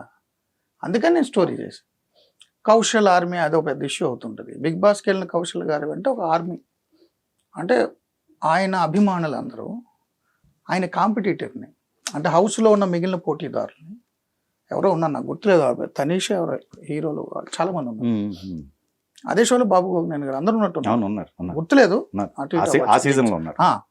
సో అందరినీ బుల్లింగ్ చేశారు డిజిటల్ ఆర్మీ. అసలు మనుషుల్ని కనీసం ఒక మనిషికి ఒక సెల్ఫ్ రెస్పెక్ట్ ఉంటుంది, అది కూడా లేకుండా కౌశల్ ఎలా అంటావా, కౌశల్ ఎలా అంటావా, మా అన్నని ఎలా అంటావా, మా అన్న ఎలా అంటావా, నీ బతికే అంటే వ్యక్తిగతంగా కుటుంబాల పరంగా భయంకరంగా బుల్లింగ్ చేశారు కొంతమంది కౌశల్ ఆర్మీ. అది కరెక్ట్ కాదనిపించింది నాకు. ఒక దశలో అండమాల్ వాళ్ళు, స్టార్మా వాళ్ళు కూడా ఇంతమంది అభిమానులు ఓట్లేస్తున్నారు కాబట్టి ఇన్ఫ్లుయెన్స్ గురయ్యారేమో అని భయపడ్డారేమో కూడా వచ్చినాయి, మిగిలిన వాళ్ళు మాట్లాడారు. నాకు భయం లేదు. సో నేను రీసెర్చ్ చేశా. ఆయన 3 క్లెయిమ్స్ చేసుకున్నారు. ప్రైమ్ మినిస్టర్ ఆఫీస్ నుంచి నాకు ఫోన్ వచ్చి అభినందించారు. అది కూడా నేను రీసెర్చ్ చేశాను. ఫోన్ చేయలేదు. పిఎం ఎందుకు ఫోన్ చేస్తారు తెలుగు బిగ్ బాస్లో గెలిచిన వాళ్ళకి? కాదు కదా. రాంగ్ క్లెయిమ్ అది, రాంగ్ క్లెయిమ్ అది. సో అందుకని నేను లైవ్లో అడిగా, ఏ నెంబర్ నుంచి వచ్చింది సార్? ఈ నెంబర్ నుంచి వచ్చింది, నేను వేరే పనిలో ఉన్నాను, పిఎం గారు అభినందించాను. ఆ నెంబర్కి నేను లైవ్లో కాల్ చేశాను. కాల్ చేస్తే తెలుగు అబ్బాయి వచ్చిన జర్నలిస్టు మనవాడే. ఓకే. మనవాడే అంటే జర్నలిస్ట్. ఓకే. సో ఆంధ్రభవన్లో ఉంటుంటారు అప్పుడప్పుడు. ఓకే. ఆయన అడిగా పిఎంఓనా చేస్తున్నావు నువ్వు అన్నా. పిఎంఓలో చేయడం కాదు, పిఎంఓలో ఉన్న వాళ్ళకి హెల్ప్ చేస్తుంటారు. నువ్వు పిఎంఓనా అఫీషియల్గా కాదు. యాక్చువల్గా ఆయన అప్పుడు జేడీ శీలం గారి దగ్గర వాళ్ళ దగ్గర ఏదో పనిచేశారు. నాకు తెలుసు, లైవ్లో మాట్లాడా, తేలిపోయింది. పిఎంఓ చేయలేదు, వ్యక్తిగతంగా ఆయన చేశాడు. ఓకే. ఆయన కూడా పిఎంఓ ఆఫీసర్ కాదు. ఓకే. ఓకే. అలాగే 2-3 క్లైమ్స్ చేసుకున్నారు. అవి కరెక్ట్ కాదని ప్రూవ్ చేశారు. అందుకని నన్ను కాంట్రవర్సీ ఏదో ఆయన జీవితం నాశనం చేసిన ఆయన ఏదో అన్నారు. నేను ఎందుకు నాశనం చేస్తా ఒకళ్ళ జీవితాన్ని, నాకేం అవసరం కాదు కదా. అండ్ ఎక్కడో ఊర్లో దెయ్యాలు తిరుగుతున్నాయి, భూతాలు తిరుగుతున్నాయి, రాత్రిపూట అటు వెళ్తే జనాలు చచ్చిపోతున్నాను, ఊరంతా ఖాళీ చేసి ఏదో విస్తళ్ళలో రక్తపన్నం పెట్టి నిమ్మకాయలు మిర్చిలు పెట్టి చాలా చేశారు. నేను వెళ్ళి ఆ రక్తపన్నం తిని ఆ నిమ్మకాయ కోసుకొని షరబత్ తాగా. ఏదయ్యో నన్ను ఏం చేయలే. అలాంటివి చేశాను కాబట్టి నేనేదో ఇలాంటి నమ్మకాలకు వ్యతిరేకంగా పనిచేసేవాడిని, హేతువాదినని, నాస్తిక, రకరకాల కాంట్రవర్సీస్ జరుగుతుంటాయి సార్. శ్రీరెడ్డి గారు అక్కడ కూర్చోవటానికి ప్రధాన కారణం మూర్తి గారే. అది తప్పు. ఆయన దగ్గర నుంచి డబ్బులు వెళ్ళబడ్డాయి అని ఇట్లా కాదు కదా. నేను ఏదైనా జర్నలిజంలో స్టోరీ చేసాను, ఒకళ్ళు డబ్బులు ఇవ్వను, ఒకళ్ళు డబ్బులు తీసుకోను. ఓకే. కాదు, ఇప్పుడు శ్రీరెడ్డి గారి గురించి ఎవరేం మాట్లాడి నేను చెప్తున్నా, నేను డబ్బులు ఇచ్చి ఆమెతో చేయించలేదు అండ్ నేను అసలు మాట్లాడలేదు. ఇంకొకటి కూడా, మీరు పబ్లిక్ డొమైన్లో ఉన్నాయి. ఇప్పుడు మీరంటే నాకు చాలా రెస్పెక్ట్ అంజి గారు. మీరు పబ్లిక్ డొమైన్లో ఉన్న మహా టీవీ వీడియోలు తీయండి, రైట్? ఆ ఇన్సిడెంట్ జరిగింది కదా, ఫిలిం ఛాంబర్. దానికంటే ముందు 1-2 days ముందు డిబేట్స్ జరుగుతున్నప్పుడు నాకు ఇలా అన్యాయం జరిగింది, నేను నిలదీస్తాను ఏదైనా చేసి అని అంటే లైవ్లో నేను కో ప్యానలిస్ట్ కరాటే కళ్యాణి గారు మందలించాం. అంటే ఇలా చేస్తాను కాదు, నేను ఏదో ఒకటి చేస్తాను, అది రెచ్చిపోతా అన్నప్పుడు ఏంటి అది అర్థం ఉందా మీరు చేసే పనులకి? అలా ప్రొవోక్ అయిపోకూడదు, అలాంటి ఇష్యూస్ చేయకూడదు, కూర్చొని మాట్లాడాలి, సమస్య సొల్యూషన్ ఉంటుంది. అలా ఎందుకు చేస్తాను? కరాటే కళ్యాణ్ గారు ఆమె మీద కేకలేసారు, నేను కూడా మందలించాను, అయింది కదా. తర్వాత మా ఊర్లో మా అమ్మకు ఒంట్లో బాలు, సడన్గా ఫోన్ వచ్చింది, కింద పడిపోయింది, ఏదో తగిలి తలకేదో తగిలి సంథింగ్ ఇష్యూ. నేను గబగబా ఊరు వెళ్ళిపోయా. నేను ఊర్లో లేను, ఆమె ఆ రోజు ఫిలిం ఛాంబర్లో కూర్చుంటే నేను ఊర్లో లేను. ఓకే. ఓకే. మా అమ్మ హాస్పిటల్లో ఉంటే అమ్మ పక్కన కూర్చున్నా. నాకు తెలియదు ఏం జరిగిందో కూడా నాకు తెలియదు. నేను సోషల్ మీడియా చూసి ఫాలో అయ్యే సిచ్యువేషన్లో కూడా లేదు నా సిచ్యువేషన్. నేను అమ్మ దగ్గర ఉన్నా, అమ్మ హెల్త్ బాగాలేదు, ఊరు వెళ్ళా, నా ఊర్లో సిగ్నల్ కూడా సరిగ్గా లేదు, ఫోన్ కూడా వాడేం లేదు, నాకు తెలియదు. తర్వాత నేను 2 రోజుల తర్వాత వచ్చా, అప్పుడు అందరూ నన్ను అనడం మొదలెట్టారు. సో నేను అలా చేయనండి ఎప్పుడు కూడా, నేను అలా చేయను. నేను అప్పుడు టేకప్ చేసిన ఇష్యూ కూడా కాజ్ అండి. మీరు చూస్తే దాని తరువాత చాలా కాలానికి మీటూ మూమెంట్ వచ్చింది. పెద్ద పెద్ద మంత్రులు, కేంద్ర మంత్రులుగా పనిచేసిన వాళ్ళ మీద కూడా ఆరోపణలు వచ్చినాయి. చాలా పెద్ద పెద్ద జర్నలిస్టులు, ఎంజే అక్బర్ లాంటి వాళ్ళ మీద ఆరోపణలు వచ్చినాయి. మీటూ మూమెంట్ ఓన్లీ ఇండస్ట్రీలోనే కాదు సార్, సాఫ్ట్వేర్లో కానీ, మీడియాలోనే కానీ, ఈవెన్ పొలం పనులు చేసుకునే ఆడవాళ్ళని కానీ, నేను చెప్పినట్టు వింటే నీకు ఉద్యోగం ఇస్తా, నీకు డబ్బులు ఇస్తా, నీకు పదవి ఇస్తా, నీకు ప్రమోషన్లు ఇస్తా, నీకు ఛాన్సెస్ ఇస్తా అంటే అది నీకున్న పొజిషన్ అబ్యూజ్ చేయడం, అది కరెక్ట్ కాదు. ఇద్దరు మేజర్లు అయిన వ్యక్తులు పరస్పర అంగీకారంతో, వారిద్దరి మధ్య ఎలాంటి ఇంటిమసీ ఉన్నా 3వ వ్యక్తికి సంబంధం లేదు. ఇది సుప్రీంకోర్టు జడ్జిమెంట్ కూడా. మేజర్లైన ఇద్దరు వ్యక్తుల మధ్య ఉన్న ఇంటిమసీ, పరస్పర అంగీకారంతో నేనెవరిని అడగడానికి, నాకేం సంబంధం? కాకపోతే ఛాన్సెస్ ఇస్తాను అని ఎర చూపి, ఆశ చూపి, వ్యక్తిగతంగా లబ్ధి పొంది ఆ తర్వాత ఆమెని పక్కన పట్టేయడం, అది చీటింగ్. ఓకే. ఆ కాజ్కి నేను సపోర్ట్ చేశాను. శ్రీరెడ్డి గారికి వ్యక్తిగతంగా సపోర్ట్ కాదు. నేను ఇప్పుడు కూడా కట్టుబడి ఉన్నా. ఆ రోజు శ్రీరెడ్డి గారు రేట్ చేసిన ఇష్యూకి నా మద్దతు ఉంది. అది లైవ్లోనే చెప్పాను, ఇప్పుడు కూడా చెప్తున్నాను. No regrets at all. ఎవరైనా సరే, ఈవెన్ మీడియాలో కదా, ఈవెన్ సాఫ్ట్వేర్ ఇండస్ట్రీలో కదా, ఎక్కడైనా లేదు, పొలంలో పనిచేసే ఆడ వ్యవసాయ కూలీని, ఆ రైతు తరపు కౌలు రైతు, అక్కడున్న యజమాను, నాకు నువ్వు సహకరిస్తేనే నీ కూలిస్తాను అన్నాడంటే అది మోసం, తప్పు. స్త్రీని ఆ రకంగా వాడుకోవడానికి నేను వ్యతిరేకం అంటున్నా. అదే వారిద్దరి మధ్య అవగాహన ఉంటే నేను ఎవరినండి అడగడానికి, నాకేం సంబంధం, నేను ఆ ఇష్యూస్లో నేను ఇన్వాల్వ్ అవును. ఆ కాజుకి నేను మద్దతు ఇచ్చాను. అంటే మీరు ఇచ్చిన కాజు మంచి కోసం, బట్ అది చాలా డీవియేట్ అయ్యి రకరకాల అది మన చేతిలో ఉండదండి. ఇప్పుడు నేను కాజుకి మద్దతు ఇచ్చాను కాబట్టి అక్కడ ఉన్న వ్యక్తులు దాన్ని వేరే విధంగా డీవియేట్ చేశారు కాబట్టి నాకెందుకు ఈ సమస్య, నేను కూడా తగ్గిపోతే ఆ కాజును రైట్ చేసేది ఎవరు? ఇప్పుడు ఏదైనా అంశంలో ఒక ఉద్యమం జరుగుతుంది అంజి గారు. అదే ఒక ఉద్యమం మొదలైనప్పుడు ఆ ఉద్యమం ప్రారంభ దశలో 4-5 ఉంటారు కాబట్టి వాళ్ళ భావజాలం ద్వారా లీడ్ చేద్దాం అనుకుంటారు. ఒకసారి స్ప్రెడ్ అయిన తర్వాత మీ చేతిలో కూడా ఉండదు. ఏ ఉద్యమైనా కానీ మీ చేతిలో కూడా ఉండదు. అలా ఇంకా అలా పెరిగిపోతుంది. ఎవరి నిర్ణయాలు వారు తీసేసుకుంటారు. అది ఎనీ ఉద్యమం రైట్, మన చేతిలో ఉండదు. అది ఎక్కడెక్కడికి వెళ్ళిపోతే ఉద్యమాల్లో లోపాలు ఉంటాయి, ఉద్యమ నాయకులకు ప్రలోభాలు ఉంటాయి, ఉద్యమ నాయకులు లొంగిపోతారు. ఎన్ని ఉద్యమాలు మనం చూడలేదు? అద్భుతంగా ప్రారంభమయ్యే తర్వాత లొంగిపోయి, తర్వాత ప్రలోభాలు పాలయ్యి, తర్వాత అసలు దేనికోసం వచ్చారో దానికి ఎగ్జాక్ట్ ఆపోజిట్గా పనిచేసి ఆ ఉద్యమం నీచంగా దిగజారిపోయి చాలా జరుగుతాయి. అది నా చేతిలో లేదంటున్నా. ఆ ఉద్యమ నాయకులకి సంబంధించి లేదా ఆ కాజును రైజ్ చేసిన వాళ్ళకి సంబంధించిన ప్రవర్తన బట్టి ఉంటుంది. బట్ యాజ్ ఎ మీడియా కాజుకి నేను సపోర్ట్ చేయాలి, కాజుకి సపోర్ట్ చేశా.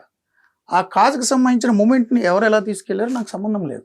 అది వాళ్ళ వ్యక్తిగతం, వాళ్ళ యొక్క నాయకత్వ పటిమ, లేదు వాళ్ళ వ్యక్తిగత స్వార్థం, లేదు ప్రలోభాలకు లొంగిపోవడం. అది నా చేతిలో లేదు. నాకు క్లారిటీ ఉంది అందులో. నేను ఈ రోజు కూడా చెప్తున్నా, ఆ కాజుకి నా మద్దతు ఉంది. శ్రీరెడ్డి గారు చేసిన పనికి నా మద్దతు లేదు. ఆ రోజు ఆమె కూర్చున్నదాన్ని నేను ముందు 2 రోజుల ముందే, నాకు గుర్తులేదు, మీరు కూడా నాకు హెల్ప్ చేయండి, యూట్యూబ్లో ఉంటాయి. నేను కరెక్ట్ కళ్యాణ్ గారు ఖండించాం. అంటే అగ్రెసివ్గా ఏదో చేసేసుకుంటానంటే ఇదని కాదు, ఏమో ఫిజికల్గా ఆమె హర్ట్ చేసుకుంటుందో ఏంటో సంథింగ్ ఏదో జరిగింది, వద్దని వారించాం. అలాంటి వాటికి నేను వ్యతిరేకం అంటున్నా. ఇప్పుడు ఈ సినిమాలో కూడా నా హీరో జర్నలిస్ట్ రోహిత్ గారు హింసకు పాల్పడ్డు. ఏం జరిగిందో చెప్తారు, చావుకు తెగిస్తారు. జర్నలిస్ట్ అనేవాడు అంతే. మనం యాంటీ సోషల్ యాక్టివిటీస్ చెయ్యం, యాంటీ సోషల్ యాక్టివిటీస్ని బయట పెడతాం. మూర్తి గారు, ఇలా ప్రతిరోజు ఒక సమస్య మీద పోరాడుతూనే ఉన్నారు, రకరకాల సమస్యలు సొసైటీలకు సంబంధించి. మీకు ఇప్పటి వరకు ఛాలెంజింగ్ అనిపించిన సమస్య ఏంటండి? చాలా ఉన్నాయి సార్, 1-2. అంటే నేను ఫీల్డ్ రిపోర్టింగ్ చేసినప్పుడు కూడా చాలా ఉన్నాయి. నేను అండమాన్ నికోబార్ సునామీ కవర్ చేశా. నేను ఇప్పుడు ఈటీవీలో ఉన్నా. సునామీ వచ్చిందని తెలియగానే పోర్ట్ బ్లేయర్కి వెళ్ళిపోయా. చెన్నై నుంచి ఫ్లైట్లో చెన్నై వెళ్ళిపోయా. అక్కడి నుంచి కవరేజ్లో ఉన్నా. కొన్ని వేల మంది, వందల మంది శవాలు కాలుతున్నాయి అక్కడ, డెడ్ బాడీలు. కొన్ని జాతులు అంతరించిపోయినాయి అన్నారు. మీకు మొబిలిటీ లేదు, ఒక దీవి నుంచి ఇంకో దీవికి వెళ్ళడానికి ఏం పనికిరావు. మీకు తినడానికి తిండి లేదు, మున్సిపల్ వాటర్, డ్రైనేజ్ వాటర్ కలిసిపోయింది, మంచినీళ్ళు వాటర్. ఫుడ్ లేదు, మంచినీళ్ళు లేవు. కొన్ని వేల మంది చచ్చిపోయారు. ప్రపంచానికి తెలియజేయాలి. సో మనమే ఒక హాస్పిటల్ షిప్ ఇస్తామన్నాం, సుమిత్రా దీవుల్లో వాటిల్లో కూడా జరిగింది సునామీ. అంటే అలాంటిది ఇండియాయే కంట్రోల్ చేయలేకపోతుంది. సునామీ వచ్చింది, కొన్ని వేల మంది చచ్చిపోయారు. ఆదిమ జాతి గిరిజనులు ఒక 50 మంది 60 మంది మాత్రమే మిగిలిన లిటిల్ అండమానీస్ కొన్ని తెగలు ఉన్నాయి, అవి అంతరించిపోయినాయి, సముద్రంలో చచ్చిపోయారు అని వరల్డ్ మీడియా రాస్తున్నప్పుడు, ఇండియా కంట్రోల్ చేయలేకపోతుంది అన్నప్పుడు చాలా పెద్ద అసైన్మెంట్ అది. దానికి వెళ్ళి నేను 10-15 రోజులు వర్క్ చేశా. తిండి తినక, ఎక్కడున్నామో తెలియదు, చాలా దారుణమైన కండిషన్స్. అండ్ కొన్ని ఎన్కౌంటర్లు కవరేజ్కి వెళ్ళాం, చాలా పెద్ద ఇష్యూస్ ఎన్కౌంటర్ కవరేజ్కి వెళ్ళాం. అండ్ చాలా ఉన్నాయి సార్ అలా. ఎన్కౌంటర్ కవరేజ్ ఏదండి? గుంటూరు జిల్లాలో 18 మంది ఎంతమంది చనిపోయారు. సో చాలా వాటికి వెళ్ళాం. గిరిజన ప్రాంతాల్లో, ఖమ్మం జిల్లా, భద్రాచలంలో కొన్ని ఇష్యూస్ తెగించి వెళ్ళినవి చాలా ఉన్నాయి. సైక్లోన్ కవరేజ్కి వెళ్ళా, కోనసీమ కవరేజ్కి వెళ్ళా. 96 కుక్కలు, శవాన్ని కుక్కలు తింటుంటాయి. అండ్ నేను బాంబే టెర్రర్ అటాక్ కవరేజ్కి వెళ్ళా. సౌత్ ఇండియా నుంచి వెళ్ళిన ఫస్ట్ ఛానల్ నాదే, ఎన్టీవీలోంచి వెళ్ళా నా టీముని తీసుకొని. చాలా పెద్ద కవరేజ్ అది. నేషనల్ మీడియా నా అవుట్పుట్ తీసుకొని కర్టసీ అని వేసుకుంది. పెద్ద పెద్ద కెలామిటీస్, బాంబ్ బ్లాస్ట్లు, సునామీలు అన్ని కవర్ చేసా. అండ్ స్టింగ్ ఆపరేషన్ చాలా చేశా. విజయవాడలో అయితే చాలా sting operation, kidney racket, blood mafia, medical mafia చాలా చేశాను. నేను ఫీల్డ్లో అగ్రెసివ్గా ఉండేవాను సార్. స్టూడియోలోకి వచ్చేసరికి నా అగ్రెషన్ చూసి నేను ఏదో చేస్తాను అనుకుంటారు. నేను ఫీల్డ్లో అంతకంటే అగ్రెషన్లో ఉన్నా. ఓకే. నేను ఓల్డ్ సిటీలో మత కళలో లైవ్లో కవర్ చేసిన వ్యక్తిని. అటు నుంచి ఇటు నుంచి పొడుచుకు చచ్చిపోతున్నప్పుడు. ఓకే. సో అగ్రెసివ్గా ఉండడం నాకు ఫీల్డ్ నుంచి అలవాటు. బట్ అప్పుడు ఇన్ని ఛానల్స్ లేవు కాబట్టి, వ్యూవర్స్ ఇంతమంది లేదు కాబట్టి నేను స్టూడియోలో కూర్చుని అగ్రెషన్ ఉన్నా అనుకుంటున్నారు. నేను చేసిన స్టోరీలు ఇప్పుడు జనరేషన్కి తెలియవు, నేను తిన్న దెబ్బలు ఇప్పుడు జనరేషన్కి తెలియవు. ఓకే. అప్పట్లో నేను ప్రతి అసైన్మెంట్ ఒక ఛాలెంజింగ్గా తీసుకునేవాడిని. మూర్తి గారు, పార్టీలకు అతీతంగా ఒక ప్రశ్న అండి. రాబోయే ఎలక్షన్లో ఆంధ్రప్రదేశ్, ఇటు తెలంగాణ అంటే ఎంపీకి సంబంధించినవి. సో ఓటర్స్ ఎలాంటి నాయకుడిని ఎంచుకోవాలనుకుంటున్నారు, ఉంటే మంచిదండి? అంటే ఓటర్ల నిర్ణయమే ఫైనల్ అండి. నా ఇష్యూ ఏంటంటే ఓటర్లు ఓటుకే చాలా మంది వెళ్ళట్లా, ప్రాబ్లం అది. ఓకే. ఇప్పుడు సినిమాలో హైలైట్ చేసే పాయింట్ అది. మీరు ఏ నాయకుడిని ఎంచుకోండి, నాకు అభ్యంతరం, ఏ పార్టీని ఎంచుకోండి, కానీ ఎంచుకునే హక్కు నీది. నువ్వు ఓటేస్తే మాత్రమే నీ తరపున వాడు గెలుస్తాడు. వాడు నేను ఎత్తి మీద కూర్చోవడానికి లేడు, వాడు నీకు సేవ చేయడానికి ఉన్నాడు. ఆ విషయం నీకు తెలియదు, వాడికి తెలియదు. వాడు దైవాంశం సంబూతుని అనుకుంటాడు, నువ్వు వాడి కింద బానిసని అనుకుంటున్నావు. ఇది రివర్స్ అంటున్నా. నువ్వు ప్రభువువి, వాడు నీ సేవకుడు. ఎగ్జాక్ట్లీ, అంతే కదా. సో సేవకుణ్ణి నియమించుకునే ప్రభువు అంటే యజమాని. తన సేవకుని నియమించుకునే యజమాని సేవకుడికి బానిసగా మారిపోయి బానిస భావజాలంతో నువ్వు పని చేయకపోతే నేను చచ్చిపోతాను, నువ్వే ఆదుకున్నావు నన్ను అంటే ఎలా?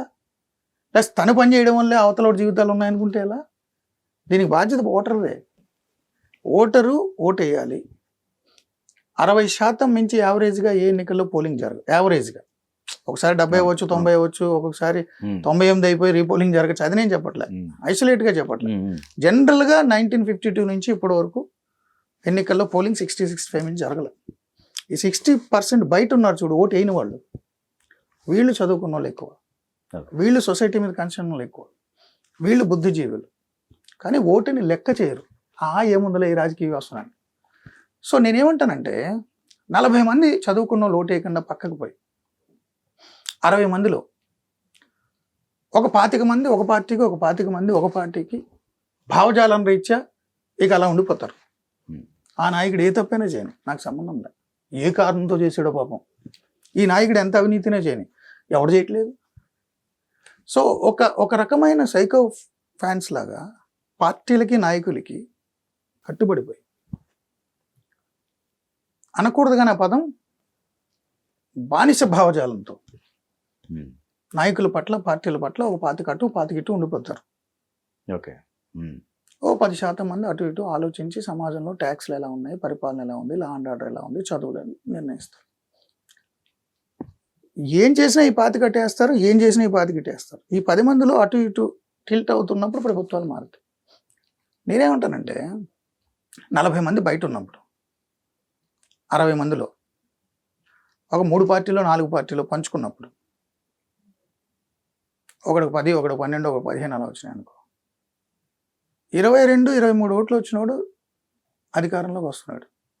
నాట్ ఈవెన్ పాస్ మార్కులు 35 కదా పరీక్షలో, 100కి 35 వస్తే పాస్ అవుతావు, 60 వస్తే ఫస్ట్ క్లాస్, తర్వాత గ్రేడ్. పాస్ కూడా కానివాడు నేను రూల్ చేస్తున్నాడు అంటున్నా. రైట్. అదే మీ 100 మంది ఓటేయండి, 35 మార్కులు తెచ్చిన పాస్ అయిన పెంచుకుంటే నాకు అభ్యంతరం లే. వాడు చెడ్డోడైతే తర్వాత విషయం, నిర్ణయం నీది. అసలు పాస్ మార్కులు కూడా రానోడు నిన్ను పాలిస్తున్నాడు, నిన్నే కాదు నీ తర్వాత తరాలను కూడా.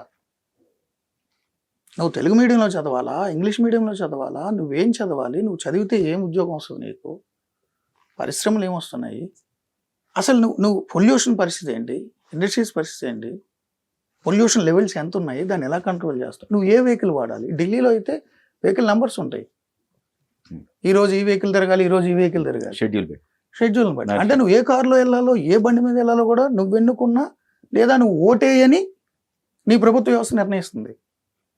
ప్రజాస్వామ్యంలో, ఇప్పుడున్న డెమోక్రసీలో ప్రభుత్వాలే మీ జీవితాలు నిర్ణయిస్తాయి.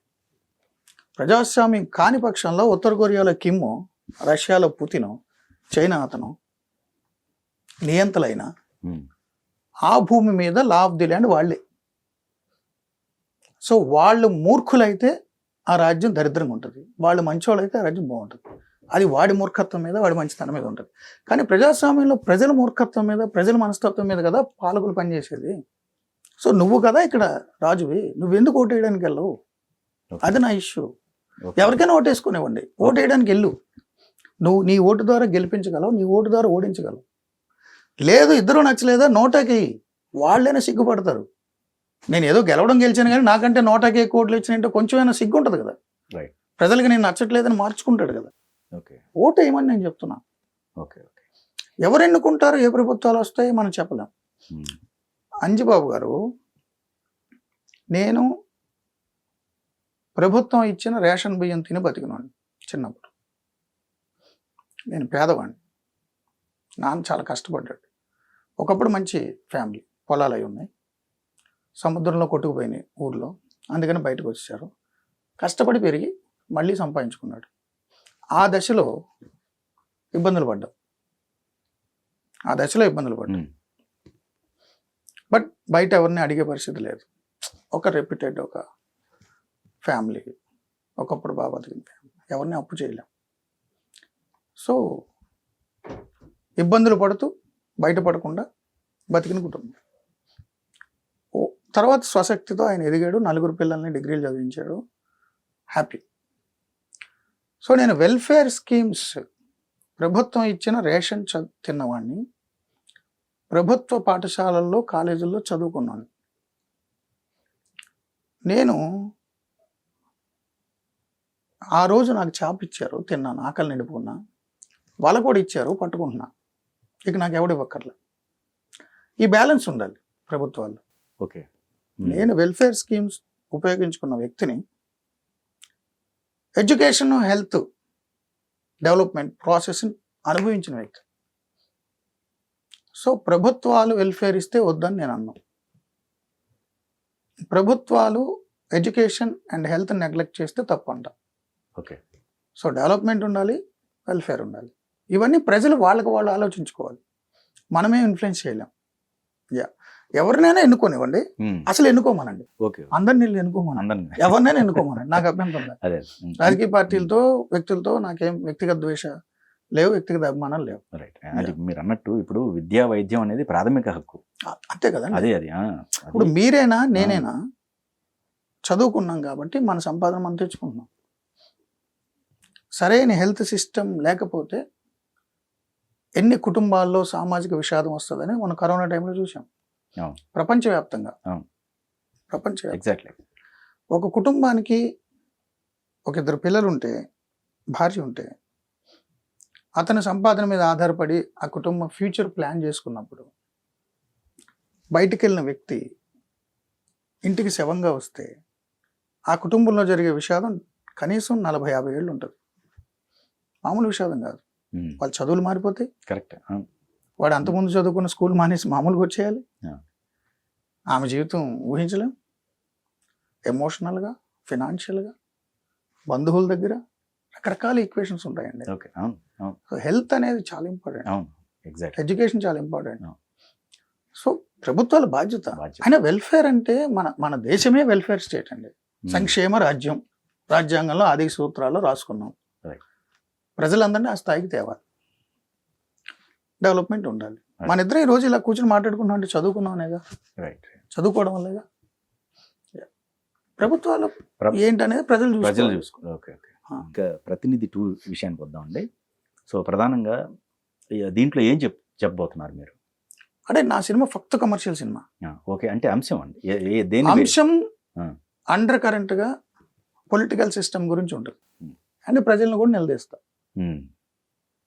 ఎందుకంటే ఇప్పుడు శ్రీకృష్ణదేవరాయలు మంచి చక్రవర్తి, ఆయనే, ఆ దేశ ప్రజలకు సంబంధం ఉండాలి.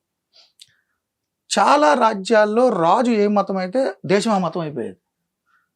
అశోకుడు బుద్ధిజం పాటిస్తే బుద్ధిజమే దేశం, రైట్?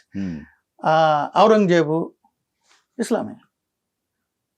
సో శ్రీకృష్ణదేవరాయలు, అష్టదిగ్గజాలు, వైభవం, దేవాలయాలు, ఆ యొక్క రాజు లక్షణాలను బట్టి ఆ దేశం ఉంటుంది. ఆ మంచో చెడో వాడికి ఆపాదిస్తా. తొక్కులకు ఇప్పుడు కూడా తిరుగుతున్నావా? అశోకుడు ఇప్పుడు కూడా పోతున్నావా? ఓకే. కానీ ప్రజాస్వామ్యంలో ఎవరిని తిట్టాలి, ఎవరిని పొగడాలి? నువ్వు ఎంచుకోకపోతే నీదే కదా తప్పు. చెడ్డోడిని ఎంచుకుంటే నీదే కదా తప్పు. మంచోడిని ఎంచుకుంటే నీదే కదా గొప్ప. కానీ ఇక్కడ ఎవరిని తిట్టాలి నేను? ఎంచుకునే అవకాశం కూడా కొంచెం అది కూడా మారుతుంది కదండి ఇక్కడ. ఎంచుకునే విధానంలో కూడా ఇప్పటికీ కూడా బలప్రయోగాలు జరుగుతున్నాయి. అదే ఉంటాయి, అన్నీ స్వేచ్ఛ ఉంటాయి, లేదు. అన్ని అన్నీ అన్ని ఉంటాయి. విధాల పొలిటికల్ సిస్టమ్ లో అన్నీ ఉంటాయి. అదే రైట్ రైట్. సో దాన్ని కంట్రోల్ చేయాల్సిన కర్ర నీ చేతిలో ఉంది, ఓటర్ చేతిలో. నువ్వు పట్టుకెళ్ళి నాయకుడికి ఇచ్చేస్తున్నావు, ఓకే ఏడుస్తున్నావు. రైట్. ప్రాబ్లం అది. నేను అది టచ్ చేస్తా సినిమాలో. ఇది ఉంది. ఓకే. నాయకులు కాదు, సిస్టమ్. స్పెసిఫిక్ గా సినిమా చూసినప్పుడు ఒక పార్టీనే మూర్తిగా టచ్ చేశారు అనేది ఏమన్నా రిఫ్లెక్ట్ అసలు అవుతుంది? పార్టీ లేదు, నాయకుడు లేడు. లేదు కదా. Okay. Political system. System. Okay okay. Political leader లేడు, పొలిటికల్ పార్టీ లేదు, ఓకే ఓకే. అస్సలు లేదు. Okay okay. నాకు ఆ ఆలోచన ఉంటే ప్రోపగండా మూవీ తీసేవాళ్ళు ఎవరో తీసుకుంటారు, నాకెందుకు? Right. నేను అసలు ఈ సినిమా తీద్దామని అనుకోలేదు కదండి. 4 స్క్రిప్ట్లు రెడీ చేసుకున్నా కదా. అవును. రోమ్కామ్ అన్నీ ఉన్నాయి నా దగ్గర. Periodical movie. అవును. అంటే ఆ, ఈ ఇది టైం ముందుకు రిలీజ్ వచ్చింది అవడం అంతే. వల్ల కొన్ని అనుమానాలు. సినిమా చూసేస్తే మీరే చెప్తారు. ఓకే మనం అనవసరంగా అనుకున్నాం కానీ మంచి సినిమా. ఓకే ఫక్త్ కమర్షియల్ సినిమా అండి, ఓకే. ఫక్త్ కమర్షియల్. ప్రోపగాండా మూవీస్ లాంటివి అయితే నేను ఎప్పుడో నా జాగ్రత్తలు నేను పడేవాడిని కదా. రైట్. ఓకే. నిజంగా అదే అయితే దాన్ని ఓన్ చేసుకున్న ఎక్కువ మంది చూస్తారు, అంతే కదా. ఏదో పార్టీ వాళ్ళు చూస్తారు కదా కరెక్ట్ ఓన్ చేసుకుని. Correct correct. నేను అది కూడా వద్దంటున్నాను కదా. నేను ఫక్త్ కమర్షియల్ సినిమా పొలిటికల్ సిస్టమ్ క్వశ్చన్ చేస్తా. ఓకే. Yeah. ఇప్పుడు భారతీయుడు ఉంది, ఠాగూర్ ఉంది, అది ఒకే ఒక్కడు ఉంది, యూనివర్సల్ పాయింట్స్. లీడర్ ఉంది, చాలా సినిమాలు ఉన్నాయి కదా. అవునవును. నాది కూడా universal accept, universal point. Point. Okay okay okay. అదేలే బయాస్డ్ గా కాకుండా. అసలు పార్టీలతో నాకు పని లేదండి, నాకు పని ప్రజలతో. ఓకే. నా ప్రాబ్లమే అది. Okay okay. ప్రజలతోటే నాకు పని, సిస్టమ్నే. సిస్టమే. ఓకే. పార్టీలతో నాకేం పని? ఓకే. ప్రజలు కట్టుకుంటే ఏ పార్టీ ఉండాలో ఏ పార్టీ ఉండకూడదో తేల్చేస్తారు. బట్ ముందు ప్రజలు కట్టుకోమంటున్నా. ఓకే. నాకు పార్టీలతో నా పని ఉంది. నేను తలుపులు కరెక్ట్గా వేసుకుంటే దొంగ రాడండి. తలుపులు 6 బయట నేను తీసేసి దొంగడు వచ్చాడు ఏడిచి ఎత్తుకుపోయాడు నేను పడుకున్నప్పుడు అంటే ఎట్ట కుదరదు నాకు. కరెక్ట్. నీ దగ్గర ఉంది లోపం ఉంటున్నాను నేను. నా కంటెంటే అది, సిస్టమ్నే క్వశ్చన్ చేస్తా. Okay okay. Yeah. So all the best అండి. Thank you, sir. Thank you so much. Cinema మంచి సక్సెస్ కావాలి. మళ్ళీ థ్యాంక్ యూ. మీరు నెక్స్ట్ ఈ సినిమా సక్సెస్ బట్టి ఇంకా జర్నలిజం ఉంటారా లేకపోతే? జర్నలిజంలో ఉండి తీరుతా, అది నా ప్రాణం. అది ఉంటారు అంటే నేను ఎంతకాలం ఉండగలను అంతకాలం ఉంటా. ఉంటారు. అంటే నా పాలసీ ఏంటంటే జర్నలిజం అని కాదు, ముందు నుంచి అనుకున్నది 70 ఏళ్ళు 80 ఏళ్ళు వచ్చే వరకు పనిచేసి తీసుకుని ఇంకేం కదలలేని పరిస్థితుల్లో చనిపోవడం నాకు ఇష్టం ఉండదు. ఓకే. మంచి ఫిట్గా ఉన్నప్పుడే నేను వృత్తి నుంచి రిటైర్ అయ్యి ఓకే. దేశము ప్రపంచము అంతా తిరగాలని నా కోరిక. Okay okay. ప్రపంచంలో నచ్చిన ప్రదేశాలు దేశము తిరగాలని కోరిక. ఓకే. సో అంత ముసలిడి వరకు ఉండను, ఓకే. బట్ నా ఇంకా చాలా కాలం ఉంటా. ఓకే. జర్నలిజం నా ముఖ్యం, ప్రాణం. ఓకే. సహకరిస్తే నేను సినిమాలు కూడా పర్సూ చేస్తాను. ఇప్పుడు ఈ సినిమాకి నాకు యాజమాన్యం చాలా మద్దతు ఇచ్చింది నిజంగా. ఎవరైనా సరే ఛానల్లో పనిచేస్తున్న సినిమాలు తీసుకుంటా అంటే కుదురుతుంది, అంత స్వేచ్ఛ ఇవ్వరు. బట్ నాకు చాలా స్వేచ్ఛ ఇచ్చారు, సహకరించారు. సేమ్ టైం నేను కూడా షోస్ మిస్ అవ్వలేదు 5-6 రోజులు తప్ప. రైట్. ఆ బ్యాలెన్స్ ఉండి సహకారం ఉంటే తీస్తా, ఓకే, పర్సూ చేస్తా. Okay. But first priority journalism. Thank you so much. Thank you so much. Thank you.